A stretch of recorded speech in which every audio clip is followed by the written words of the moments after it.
Hey, hello everyone, and welcome to our session today, Lollipop Moments, Why Inclusive Leadership and Gratitude Go Hand in Hand. Before we begin, I want to cover some housekeeping items. This session will be recorded. Please leave your cameras and microphones muted throughout the session. If you have any questions, please use the Q&A feature. We will get to as many of them as we possibly can at the end of the session, or possibly during if Alyssa would like. So Alyssa Mitchell is a student activity coordinator for the Office of Student Life and Leadership at Rowan-Cabarrus Community College. She has been in her position for a year. She's originally from New York and got her bachelor's degree in interpersonal and organizational communication from the College of Rockport. She worked professionally as a college recruiter for a year and then went to the University of West Georgia, where she obtained her master's degree in professional counseling. She previously worked at UNC Greensboro for UNCG. She served as the chair for the Social Justice, Diversity, and Inclusion Committee for 2 years. In Alyssa's free time, she plays sand and indoor volleyball and is currently busy planning her upcoming wedding this April. All right, so now it is my pleasure to introduce our presenter, Alyssa Mitchell, which was shown. Her last name will change. Yes, yes. Thank you, Jivy. Yes, soon in April, my last name will change from Mitchell, which is a very, I feel like, easy to write, easy to pronounce, easy to spell last name, to Placeres.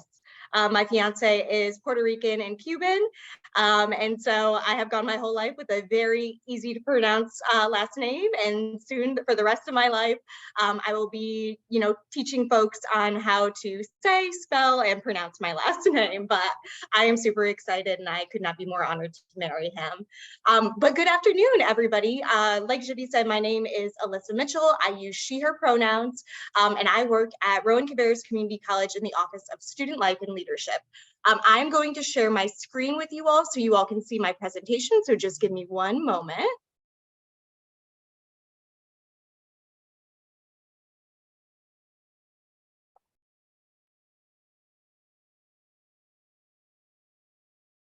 Alrighty. Perfect. So hopefully you all can see my presentation well. If any of you have any issues, please feel free to say so in the chat. I'm sure Jivy will help me out with that if there are any issues, and I can adapt accordingly.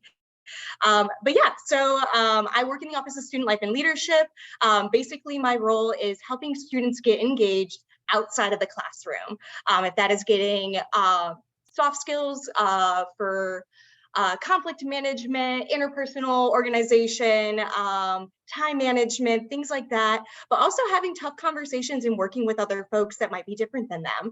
And so I think when it comes to leadership, I work with student government members, I work with student ambassadors, I work with work study students, and it's really important that, teaching students that, to also be a great leader, a part of that is being an inclusive leader, and taking time to reflect on your experiences and taking time to be grateful for the experiences that you have had, and expressing gratitude to those that might have given you those experiences that help shape you be who you are today.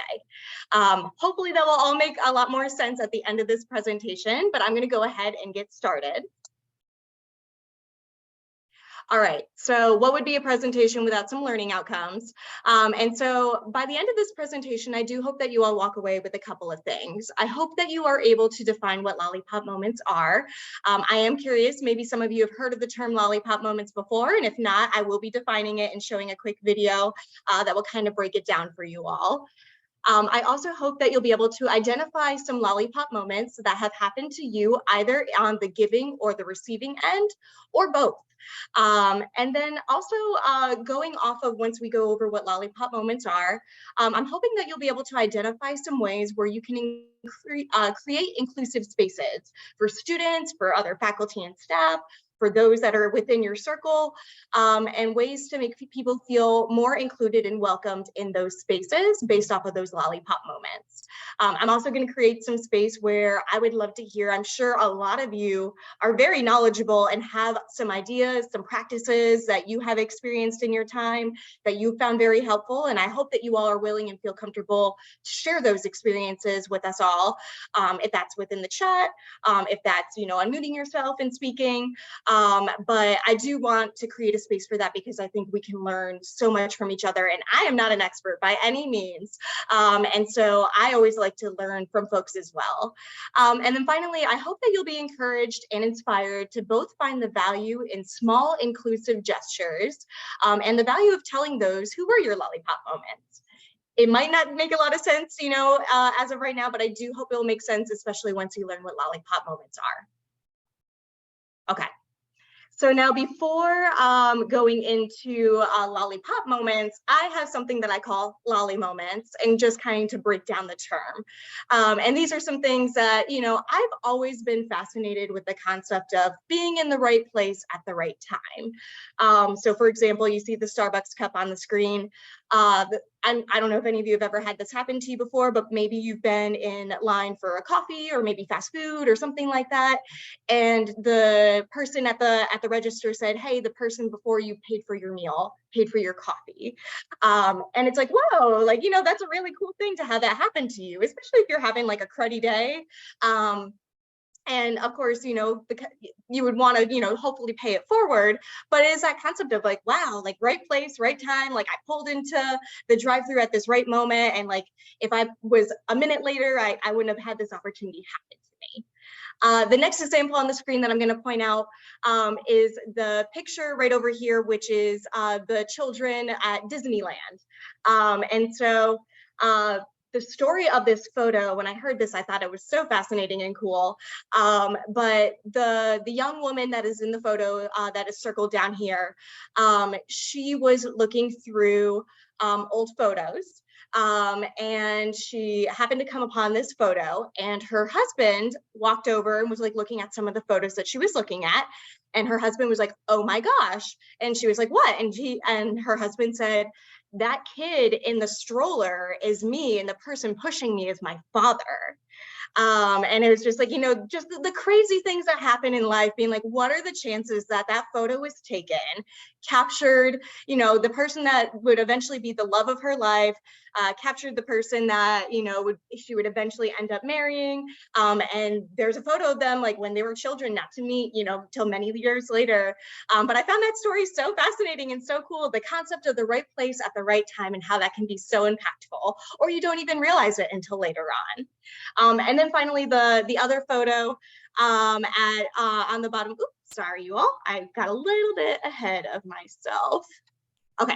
And then the other photo at the bottom right, just, two folks that are, clearly, very close. And so it's the concept of, maybe you sat in a class with somebody and they sat next to you, or maybe you had lockers next to somebody and, randomly, or maybe alphabetical order. But by random chance, you ended up becoming either like best friends with that person, they became a significant impact, person in your life. Maybe they became a partner for yours, maybe a love interest, whatever that might be. And it's just like the craziness of being in the right place at the right time. If you never took that class, if you never sat in that seat, if you didn't go to that locker, didn't go, go out that night, didn't go to that concert, didn't go to the grocery store, you would have never met them. And that impact on your life would have never happened. I find that stuff fascinating, which is why this TED Talk that I'm about to play for you all, I also find very fascinating while it comes into leadership. So I'm going to play this TED Talk for you all right now. So just hang with me one moment. And hopefully you all can hear this. I do have the sound sharing, but if you have any issues, please let me know in the chat. I want to start by asking everyone in the audience here a question. How many of you are completely comfortable with calling yourselves a leader? See, I've asked that question all the way across the country, and everywhere I ask it, no matter where, there's always a huge portion of the audience that won't put up their hand. And I've come to realize that we have made leadership into something bigger than us. We made it into something beyond us. We made it about changing the world. And we've taken this title of leader and we treat it as if it's something that one day we're going to deserve. But to give it to ourselves right now means a level of arrogance or cockiness that we're not comfortable with. And I worry sometimes that we spend so much time celebrating amazing things that hardly anybody can do, that we've convinced ourselves that those are the only things we're celebrating. And we start to devalue the things that we can do every day. And we start to take moments where we truly are a leader, and we don't let ourselves take credit for it, and we don't let ourselves feel good about it. And I've been lucky enough over the last 10 years to work with some amazing people who have helped me redefine leadership in a way that I think has made me happier. And with my short time today, I just want to share with you the one story that is probably most responsible for that redefinition. I went to a school in a little school called Mount Allison University in Sackville, New Brunswick. And on my last day there, a girl came up to me and she said, "I remember the first time that I met you." And then she told me a story that happened 4 years earlier. She said, "On my day before I started university, I was in the hotel room with my mom and my dad, and I was so scared and so convinced that I couldn't do this, that I wasn't ready for university, that I just burst into tears. And my mom and my dad were amazing. They were like, 'Look, we know you're scared, but let's just go tomorrow. Let's go to the first day. And if at any point you feel as if you can't do this, that's fine. Just tell us, we will take you home. We love you no matter what.' And she said, so I went the next day and I was standing in line getting ready for registration, and I looked around and I just knew I couldn't do it. I knew I wasn't ready. I knew I had to quit. And she says, I made that decision, and as soon as I made it, there was this incredible feeling of peace that came over me. And I turned to my mom and my dad to tell them that we needed to go home. And just at that moment, you came out of the student union building wearing the stupidest hat I have ever seen in my life. It was awesome. And you had a big sign promoting Shinorama, which is Students Fighting Cystic Fibrosis, a charity I've worked with for years. And you had a bucket full of lollipops. And you were walking along and you were handing the lollipops out to people in line and talking about Shinorama. And all of a sudden, you got to me and you just stopped and you stared. It was creepy. This girl right here knows exactly what I'm talking about. And then you looked at the guy next to me and you smiled and you reached in your bucket, you pulled out a lollipop and you held it out to him. And you said, you need to give a lollipop to the beautiful woman standing next to you. And she said, I have never seen anyone get more embarrassed faster in my life.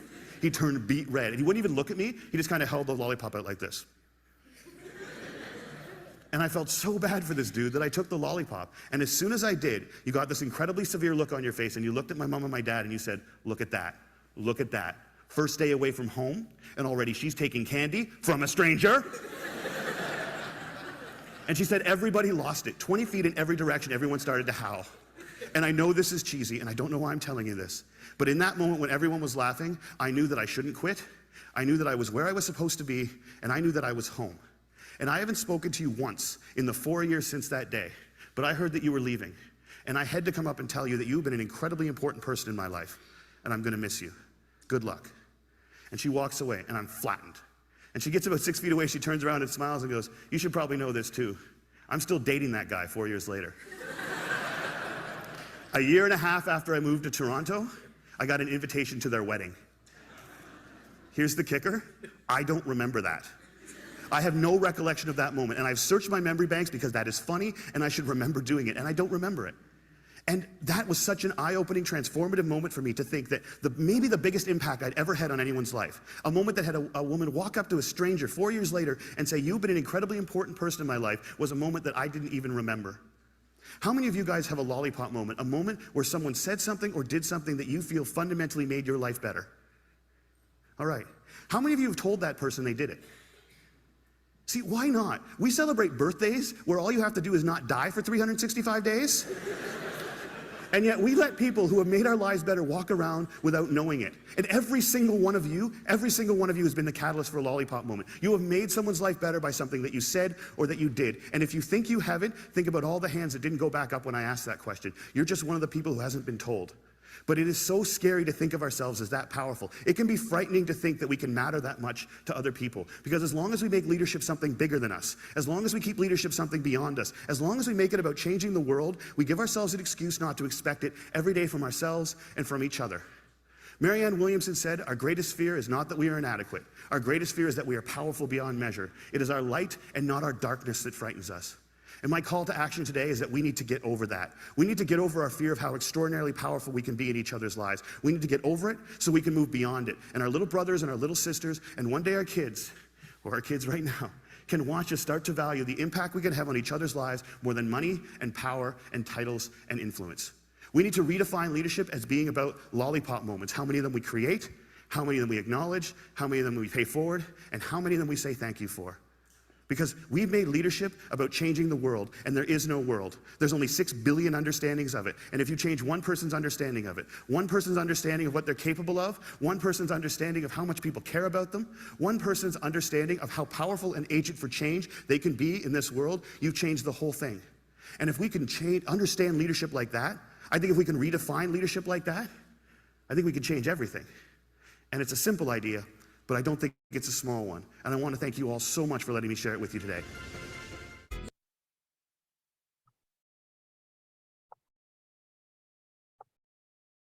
All right. So hopefully you all have a little bit better of an idea of Lollipop moments now after watching that TED Talk. I watched that TED Talk for the very first time when I was getting my master's degree in Georgia. And when I first watched that Lollipop moment, I had a very particular, and I don't know if this happened to any of you when you were watching this presentation, but I had a very particular moment pop into my head of my Lollipop moment. And I never thought about that in my entire life before until after watching that TED Talk. And so for you all, I'm going to share my Lollipop moment with you all. I'll try to do my best to do a condensed version of it.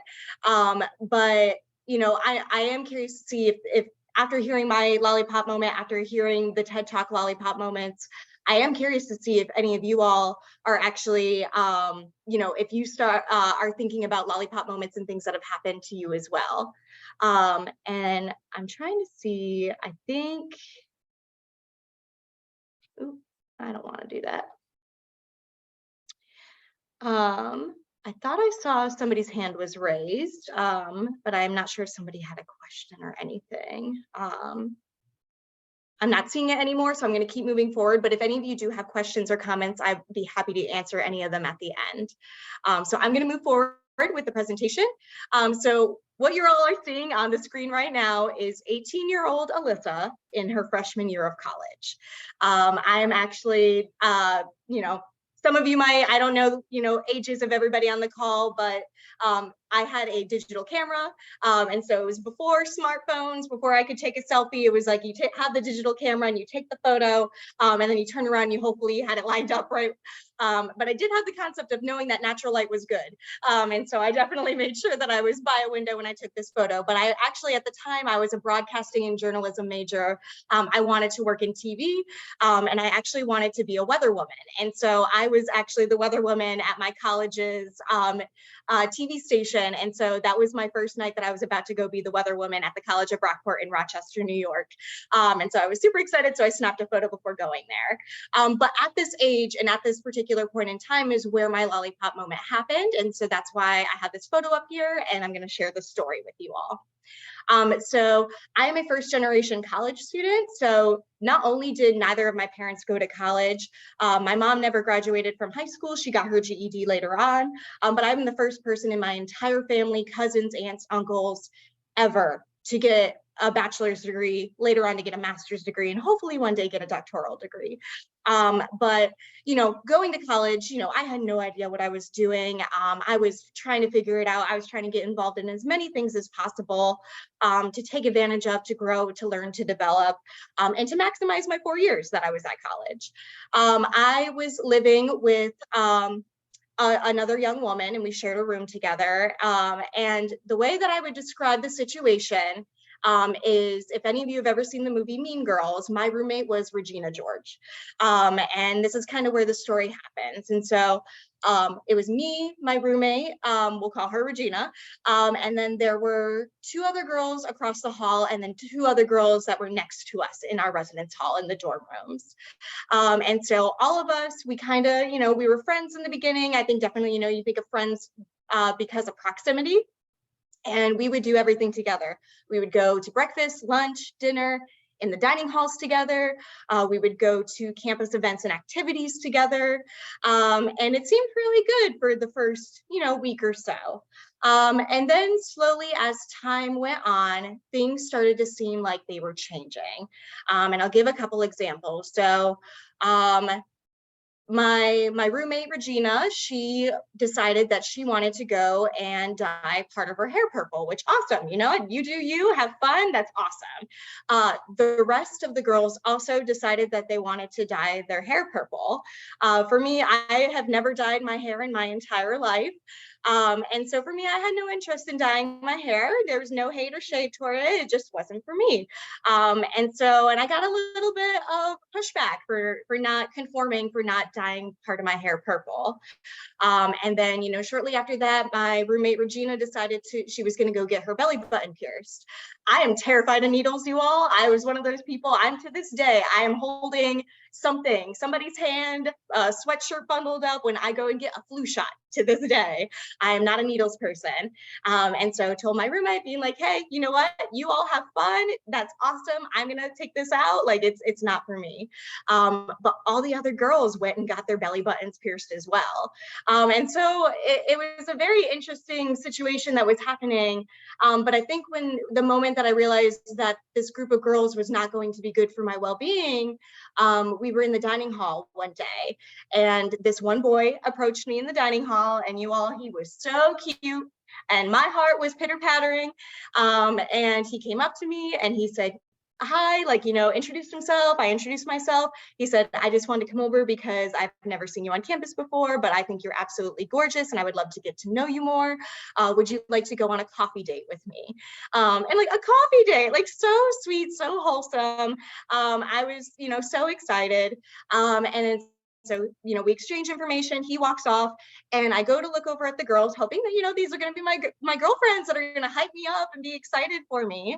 And my roommate, Regina, looks over at me and she goes, he would have never came over here and talked to you and if you didn't look like such a slut. And that was the first time that I've ever had anybody speak to me that way. And it really caught me off guard. And the fact that none of the other girls stepped in or said anything, like they were all like in unison, like, yeah, Alyssa, if you didn't look like such a slut, he would have never walked up and talked to you. And that just really was like earth-shattering to me. I've been bullied in grade school and things like that for random things before in the past, but that was like the first time I was like feeling like an adult, like an 18-year-old, where somebody just said something very disrespectful and rude to my face. And I think the worst part is, you think when you're 18, when you're in college, you're young and impressionable. And I really questioned myself. I was looking at what I was wearing. I was like being like, am I doing something that's making me come off a certain way? Like, I don't want to do that. Flash forward, a little while later, and I remember I was in the residence hall on my computer typing things away, and my roommate Regina got up and walked out, and I assumed maybe she went to the bathroom. 30 minutes went by, she never came back, and I was like, okay, maybe she found somebody in the hallway and she's talking to them. And then, an hour went by, she still didn't come back. And so I texted her and I was like, hey, where are you all? And I never got a message back. And then an hour and a half went by and she came back to the room and I was like, hey, where did you go? And she said, oh, the girls and I just got back from dinner.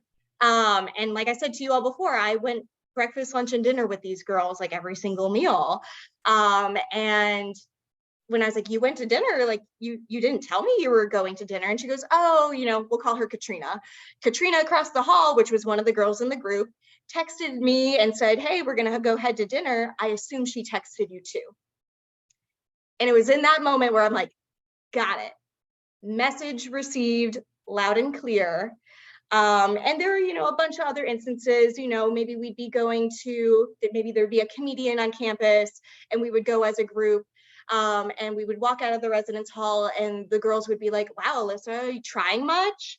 And they just really kind of started to tear down on who I was as a person and started really making me be really self-conscious of my physical appearance, maybe really self-conscious of like how I was being portrayed and how other people were receiving me. And so I kind of got to a point where I went, I didn't like who I was as a person because I didn't like the attention that they were putting on me. And I wanted that attention to stop.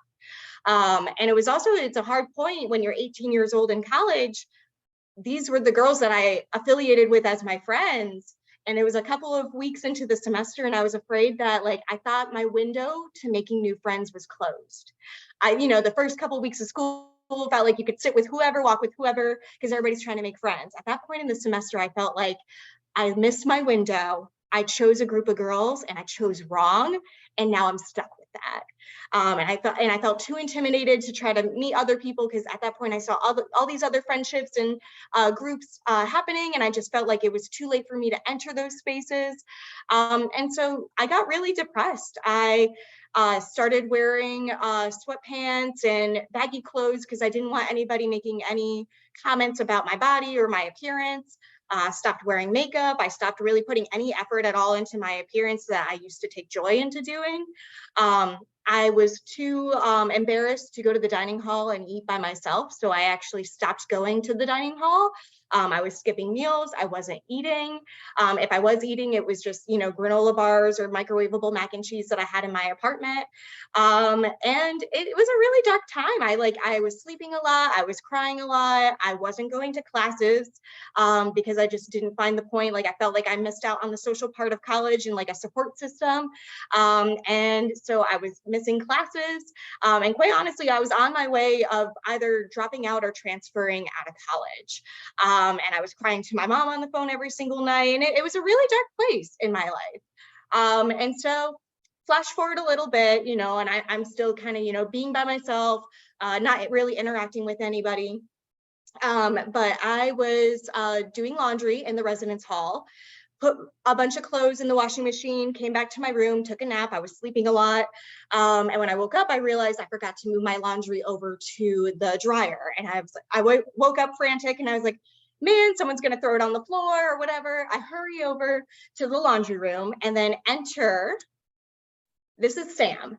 Sam was one of the resident assistants in the residence hall that I lived in on campus. And Sam at the time was, walking around the building, doing rounds, making sure that people were okay. And the laundry room had glass windows so you could see who was in there. And he was walking through the hallway and he saw me and he stopped for a moment and kind of hesitated and then entered into the laundry room. And I was kind of startled to see that he came into the laundry room. And I was even more startled to see that he said, "Hey, Alyssa," and he knew my name. And I said, "Hey, Sam." And he was like, "How are you?" And of course, I'm sure a lot of you can relate. The default is, "I'm good. How about you?" And I wasn't actually saying how I really was feeling and how I was really doing. And I said, I'm doing all right. I'm good. And he goes, "Okay, good." He's like, "I just wanted to check in because I haven't seen you in the building much. I haven't seen you in the halls or in the student lounge. I haven't seen you in the dining halls." And I was just, a little worried. And I wanted to check in on you and see if you were doing okay. And Sam was actually the first person that made me feel like my presence was noticed. My missing presence was noticed by somebody. Somebody was paying attention and cared that I wasn't around. And so for me, and I felt so seen and caught off guard, and a flood of emotions happened. And my 18-year-old self just broke down crying in the laundry room. Now, Sam here on the screen, Sam was also a part of our Army ROTC program. And so Sam was not much of a crier, and he was one of those people that would identify as tears makes him uncomfortable. And if somebody's crying, he's the type that's like, but he was still very wonderful. I started breaking down crying, and he was like, "You know what, let's go to a private lounge. Let's talk about this." And I went to the lounge with Sam. I vented out about everything. And he was so wonderful. And he was like, "You know what, forget those girls. This college is so big. There are so many people here that will see the value in you. And I see the value in you."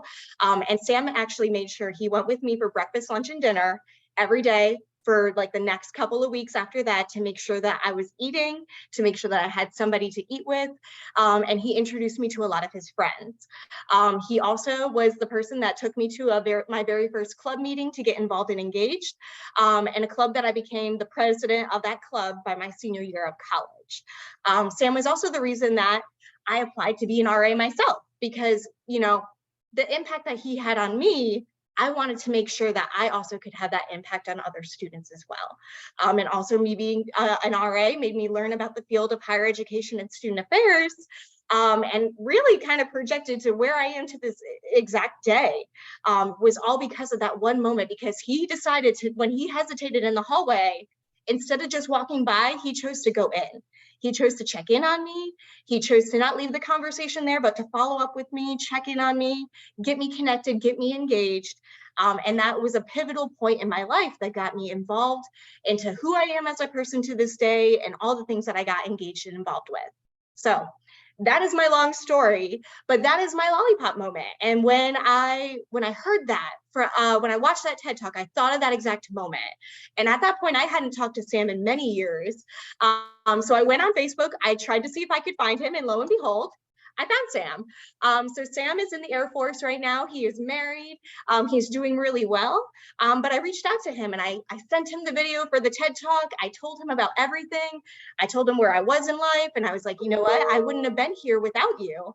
And he responded back and he was like, Alyssa, I'm crying right now. And he's, like I said, you all, he wasn't the type of person to cry. And he was like, that I had no idea that I had such a profound impact in your life. Thank you so much for sharing that with me. And Sam and I are in touch to this very day. He was a very impactful person in my life. So that is my lollipop moment for you all. And so I'm kind of very curious if, if this story brought up anything for you all, if any of you feel comfortable, maybe sharing a quick little thing in the chat or maybe unmuting yourself. I'm a big fan of quotes. And so you'll see a lot of quotes in my presentations.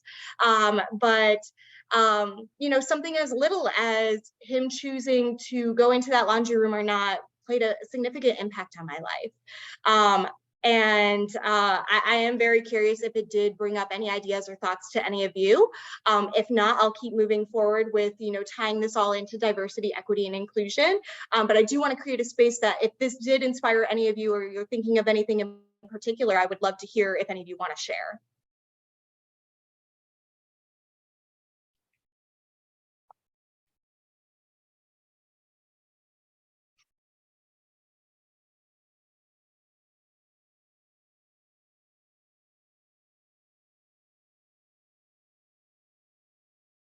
Okay. I'm not seeing anything at this moment, so I'm going to keep moving forward. But I'll keep my eye on the chat if anybody is feeling like they want to add anything in there. All right. So now Lollipop Moments DEI edition.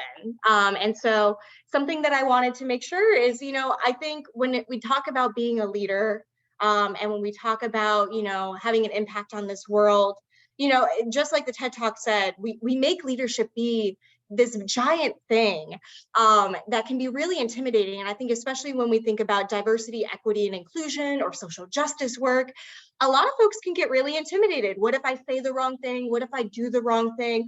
What if I mess up? What if I offend somebody? Which are a lot of valid questions that a lot of folks have, including myself. But I kind of wanted to break down in the work that I do, things that I have learned, things that I have done that helps make my job as working with leaders and doing leadership events, how I become a little bit more inclusive and how I do things like that. There's as leaders, I think we always say like we want to change the world, but what about changing the room? What about changing our circles of folks that are with us, or changing ourselves as a person? And so these are just a couple of little things that I've come up with. This is by all means not a conclusive list, but just little things that I have found that were really helpful. And I'm very curious to see that, if any of you all have, tips and tricks that you have found that are helpful, because I think when we think about being an inclusive leader, a lot of times folks are intimidated, when in reality, there's a lot of little things that we can do to make a space more inclusive and more welcoming for folks to, if we're planning an event, if we're doing, if that's a space in your classroom, whatever that might be. So I'm going to go over a couple of these. And then, like I said, feel free to throw things in the chat if there's things that you've done or seen that you also think are impactful, because I think this is where we learn a lot from each other. And so, like I said, one thing that I always like to do is introducing myself with pronouns. So I use she, her pronouns. I try to make sure that that's in my email signatures, in my Zoom name, things like that.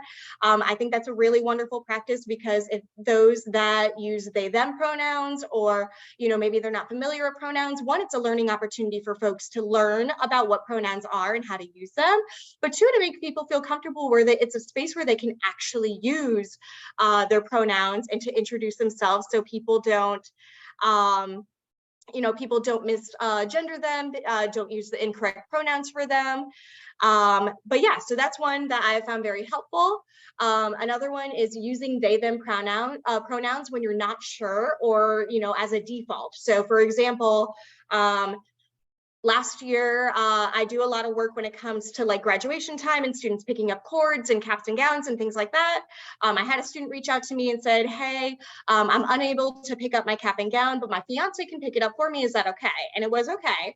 And I'm writing the email back to the student, and I almost wrote like, yes, he can come pick up the cap and gown. And I paused and I stopped myself. And I was like, one, I'm not only just assuming the gender, the identity, of the fiance, but I'm also assuming their sexuality as well, and assuming that it's a straight relationship and it's a man and a woman, when that is not the case all the time. And so that was a wonderful example for me. I went back and, before I hit send, and I said, yes, they can come pick up your cap and gown. And, little things like I would love to, I think a really simple thing folks can do is like, look on your web pages, look on the publications that you use in whatever, context and job that you might have, and see if you have gendered language. If it says he or she, or even he/she, a really easy default is to get rid of that and put they.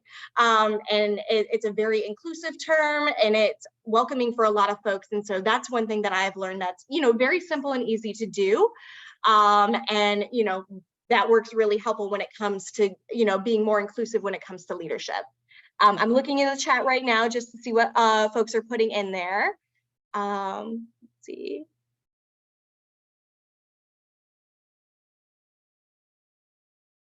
Change the narrative, but ask for clarification.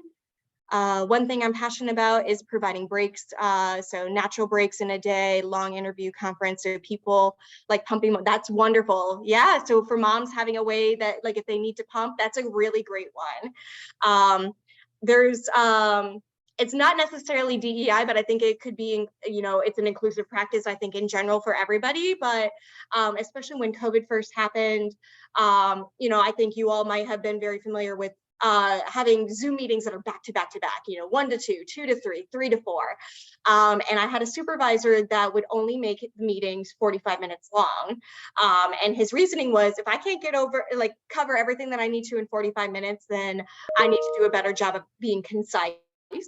But two, allowing people to have those breaks so they can get up and stretch, grab a snack, go to the bathroom, because it's really exhausting to be staring at a screen constantly back-to-back hours. And that's a practice that, I hope to continue and hope to practice moving forward is, when making meetings, trying to make them 45 minutes instead of an hour. But going on with the list, and like I said, if you all keep thinking of things, please put them in the chat. I do a lot of event planning in my job and in my role, so providing gender neutral or family restrooms. One, was said in the chat, I mean, if there are moms that need to pump, or people that need to breastfeed, or people that need to change diapers, they have a private place to do that regardless of their gender identity, but also to have a gender neutral restroom. So, regardless of somebody's gender identity, they have a place where they can feel comfortable. Or if you're doing an event, maybe making sure that you advertise it when people check in, being like, here are where restrooms are, and here's where the closest gender neutral or family restroom is, just so people have that option when they are at an event. Another one is, I don't know if any of you have experienced this when you've gone to events, but land acknowledgement, which is recognizing and respecting the Indigenous peoples as traditional stewards of the land in which the event is being held. So doing the research and being like, which Indigenous peoples land are we on right now, that this event is at right now, and taking a moment to acknowledge that we are on land that did not belong to us, and taking that moment to, respect the Indigenous indigenous peoples who are members of that land. And so that's a really wonderful way to be inclusive when it comes, and it takes no time. I mean, it takes maybe like a quick little, Google search, do a couple fact checks, and then to take, 2 minutes before an event starts and to make that acknowledgement. And that can mean so much, especially to the folks, if you have any Indigenous students that, attend classes or members of, your institution. That's a wonderful way to pay respects that way. Oh, awesome. Thank you, whoever just posted a resource in the chat. Thank you so much. And this is why, like, we're stronger together and we learn so much together. And so I love, being able to share and grow together and sharing resources, because that's the only way that we're going to be able to learn about these things. Another one that I found helpful is, asking folks what their preferred names are. Not all folks go by the name that might be on the roster. And so if that's, when people check into an event or if they're in your class, allowing, asking them what their preferred name is, if it's a nickname, or maybe if they go by a different name, or if there's name tags, allowing people to have that space where they get to choose what goes onto that name tag and what they want to be called. Another one that I think is really helpful is not interrupting someone while they're speaking. And so I know for those, especially those that might identify as extroverts in the room, thank you, Jivi, for adding that in. Yeah, that's a perfect example of like making sure you're giving space for people to go by what they want to go by. But yeah, and so like when it comes to not interrupting somebody while they're speaking. I'm sure many of you have been interrupted before while you're in the middle of speaking, and that can be really disrespectful. But a conversation that I had with a colleague one time that was really eye-opening to me, this colleague identified as a Black woman, and she was telling me that, when she gets cut off by somebody, particularly when it is a white person, her parents are always told her to, stop talking if a white person cut you off, because, systematically, and you think back in history, if a person of color or if a Black person cut off a white person when they were trying to speak, there could be consequences. And that's something that has generationally been passed down. A lot of times, a lot of parents have told their children, being like, hey, if someone cuts you off, depending on what the circumstances could be or the precautions could be, it might be in your best interest to just stop and let that person go, so you don't get any precautions or any consequences for, challenging that person. And that was really eye-opening for me to hear. But I think even in general, just, it's rude to cut somebody off while they're speaking. And so I always tell students, when I interact with students that are a bit antsy, I always tell them, being like, if you get very, if somebody says something and you're passionate about it, or it made you think of something, write it down in the notes on your phone and notebook on your paper. And then when it's your time to speak, then you have all your ideas and your thoughts concise on a piece of paper, and you can share it at that time. But also for those that might be introverted, giving space to speak and making sure that everybody in the room has an opportunity to share. Because I think we've all been in situations as well where there are a handful of people that are the only ones that speak, and it's not because other people don't want to speak, it's because they don't get an opportunity to, and they're not the type of person to cut somebody off so they can get their 2 cents in. So I think that's a really good inclusive practice, is, making sure you give opportunity and address it in the room, being like, hey, if you've already spoken already, take a step back and make sure we give opportunity for everybody else in the space to talk as well. A couple more, and I want to be mindful of time as well.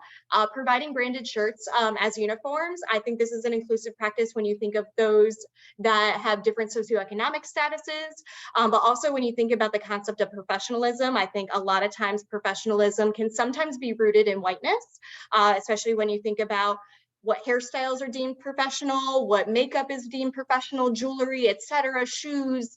And so I think a lot of times, and this is just my personal opinion, and I'm more than happy, if people disagree, that's totally fine. But I think if you're going to require somebody to have a specific to wear a certain thing, you should be willing to provide that for them, just in case that they don't have the funds to wear whatever the expectation is. But also that, like, so everybody is uniform, you know, because I've had a lot of friends that have been told that their appearance for whatever reason is unprofessional, when in reality it's the supervisor or whoever's in charge, it's their interpretation of what is professional. And it could be rooted in a lot of racism. It could be rooted in, you know, if that's people discriminating against tattoos or dyeing your hair a different color or piercings or whatever it might be. And so I think that's something that you can do to make sure that a space is more inclusive, or just not, you know, letting people be themselves in the workplace too. That's always wonderful as well. Let's see, inclusive with sizes when I order t-shirts as well. Yes, that's a wonderful one, because we have students that go from extra small to 4XL to, you know, maybe even different sizes other than that. And I completely agree. I think when it comes to event planning, asking for allergies or dietary restrictions, I myself, I have a dietary need, and there's been many times that I've gone to events and I couldn't eat. And like, what message does that send? What tone does that send to folks? Making sure that spaces are accessible. If you have students that maybe have a service animal, wheelchairs, crutches, whatever it might be, is there a place for them to comfortably get in and out of that space, sit down comfortably? And if there's an emergency like a fire alarm or anything like that, can they get out safely as well? And then I think the most important thing, and like I said, there's a billion different things out there, but learn, read, listen, research, attending conferences like this, talking to each other, sharing ideas and practices with each other. That's what's going to make us better. And I think also, you know, in our circles, challenging our friends and having a diverse circle of people that will help challenge us and teach us new things and grow. There is, I don't know if any of you enjoy rap, but there is a rapper that unfortunately was murdered many years ago, but his name is Nipsey Hussle. And a quote of his that I think is really impactful is, if you look at the people in your circle and they don't inspire or push you to grow, you don't have a circle, you have a cage. And I think that's a really impactful quote about taking a look at like your circle of folks, and are you being challenged? Are you learning from other folks? Are you, you know, being challenged in a good way? Or do you feel very complicit and content and you're not learning anything, you're not growing from that? Okay. So like I said, this was the opportunity where I had, if anybody has anything they want to add in the chat and things that they've learned in practice that's been helpful for them, I would love for you to be able to do that and add those resources into the chat at this point in time. And just a couple of takeaways that I hope you all, oh, and let me look and see things in the chat. Let's see, you mentioned someone shared a resource there. We can't see it. Oh, okay, yeah. Yes, I will make sure the resource that was shared in the chat, we will make sure between Jivy and I, we will make sure that that gets shared out. Let me see if I can copy and paste it and see if you all can see it as well. Oop, that's not what I clicked.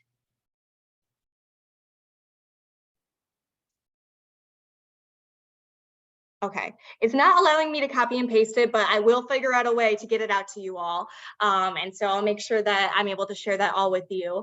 But some takeaways that I want you all to be able to take from this session is that you can have a profound impact on the futures of others without having to be a super leader. There's many little things that you can do that will make somebody feel included in a space that take almost very zero to little effort.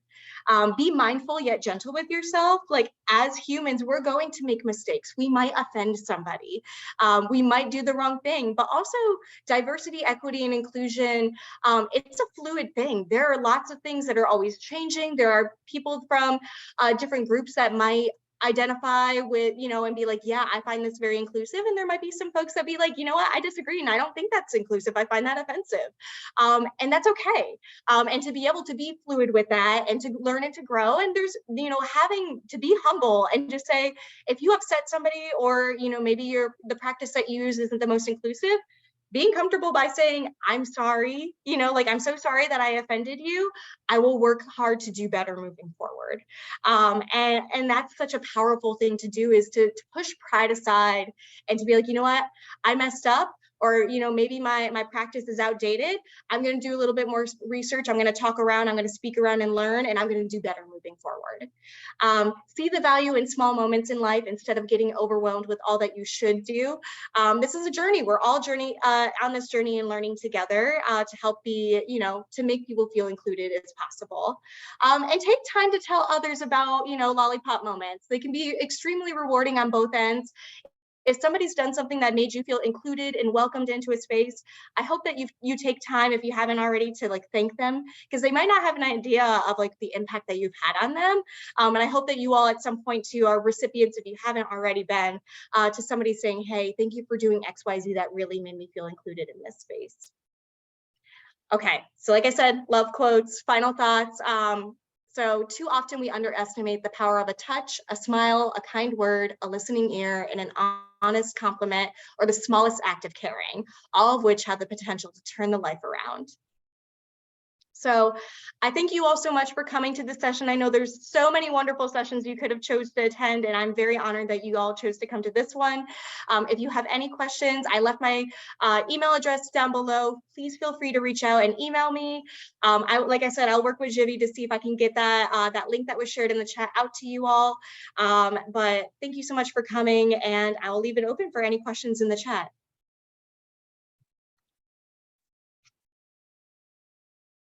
So as you guys are posting, because I have to leave real soon, I have to be in the next session to moderate. But first, I do want to thank you all for attending and participating in the Lollipop Moment, Why Inclusive Leadership and Gratitude Go Hand in Hand session with Alyssa. And I hope you guys enjoy the remainder of the conference. We have one more session to go. So everybody have a great rest of the day.